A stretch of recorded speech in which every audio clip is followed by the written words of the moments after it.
حضرت شیما نے کہا تھا مجھے لے کے چلو، وہ میرے بھائی لگتے گئے، پہلے تو یقین نہیں کیا، لوگوں نے کہا چلو لے کے چلتے گئے۔ جانتے ہو حضرت شیما چونکہ دیہات کی رہنے والی ہے، آقا کریم کی چوکھٹ پہ جا رہی ہے، اب وہ دور نہیں تھا کہ کوئی آقا کی راہ میں کانٹے ڈال دیتا، اب وہ وقت بھی گزر چکا ہے، اب کوئی کوڑا نہیں ڈال سکتا ہے، اب دیوانے تلواریں لے کے کھڑے ہیں، اب حکم بدل چکا ہے، اور محبوب سے ملنا ہے تو ڈائریکٹ نہیں آؤ گے، پہلے غسل کرو گے، 2 رکعت سجدہ شکر ادا کرو گے، اس کے بعد صدقہ کرو گے، پھر محبوب تک آؤ گے، اب حکم بدلا جا چکا ہے۔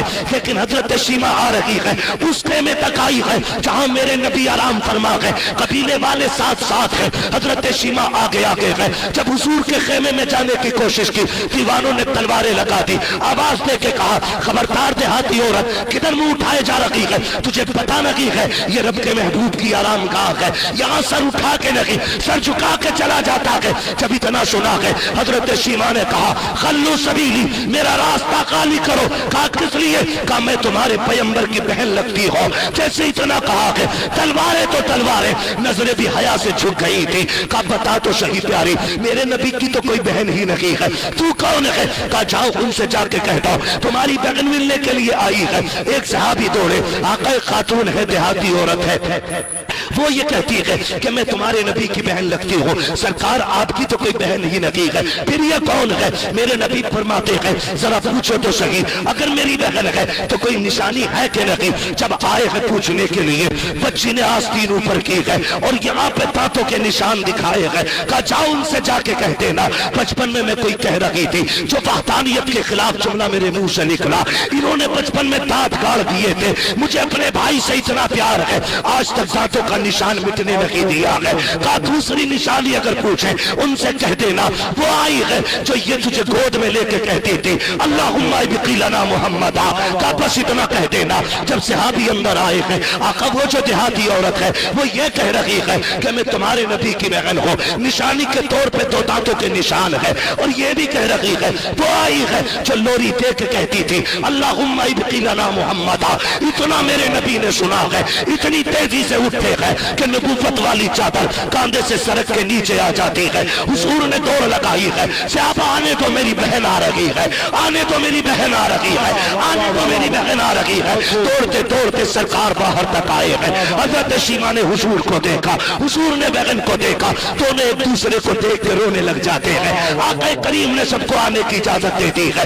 سرکار دیکھ کے بہن کو رو رہی ہے، بہن دیکھ کے مصطفیٰ کو رو رہی ہے۔ اب جب اندر آ رہے ہیں، حضور کے ہاتھ میں بہن کا ہاتھ ہے، حضور کے ہاتھ میں بہن کا ہاتھ ہے، آقا کریم ہاتھ پکڑ کے آ رہے ہیں۔ جب بہن نے ہاتھ پکڑا کے قبیلے والے ہیں، سرکار نے مزمل والی چادر جس پہ رب کے سلام آتے تھے وہ زمین پہ ڈالی۔ کہا بہن اس زمین پہ بیٹھ جائیے، ہاتھ پکڑا کے خیال آیا ہے کچھ کہتی ہے آقا آپ سے تنہائی میں بات کرنی ہے۔ کہا اچھا۔ حضور بہن کے ساتھ تنہائی میں گئے، کہا کیا کہنا چاہتی ہو؟ بہن کی آنکھ میں آنسو آ گئے، بہن نے دامن کی جھولی بنائی اور کہا تھا بھائی یہ جو قبیلے والے آئے ہیں انہیں یہ بتایا ہے کہ میں تیری بہن لگتی ہوں، میں نے پیسے نہیں لے کے آئی ہوں، آج بہن کی بات پوری رکھ کے اپنی بہن کی عزت بڑھا دینا۔ اتنا میرے نبی نے سنا ہے، آنکھ میں آنسو آ گئے۔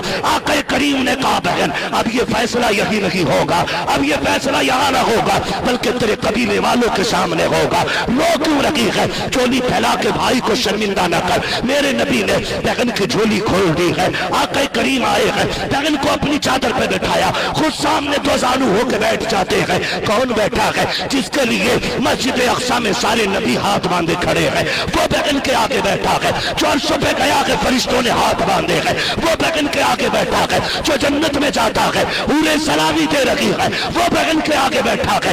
2 زانو بیٹھ کے کہتے ہیں اب بتا شیما کیا چاہیے؟ بھیا میرے کچھ قیدی ہے جو آپ کے پاس ہے، میں لینے آئی ہوں۔ آقا کریم فرماتے ہیں صحابہ آج تک میں نے جو کیا ہے تم سے مشورہ لے کے کیا ہے، لیکن آج میری بہن آ گئی ہے، آج مشورہ نہیں لوں گا۔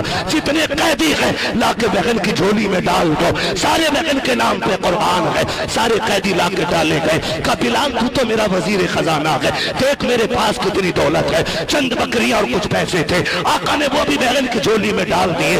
جب اتنا دے کر کے بہن جانے لگی، صحابہ کہتے آقا اس سے تو کوئی رشتہ نہیں ہے، اس کے لیے اتنا کر لگے ہیں۔ آقا فرماتے صحابہ میں دنیا کو بتا رہا ہوں اگر بہنیں دروازے پہ آ جائیں خالی نہیں جانی چاہیے، کالی جھولی لے کے آئے جھولی بھر کے جانی۔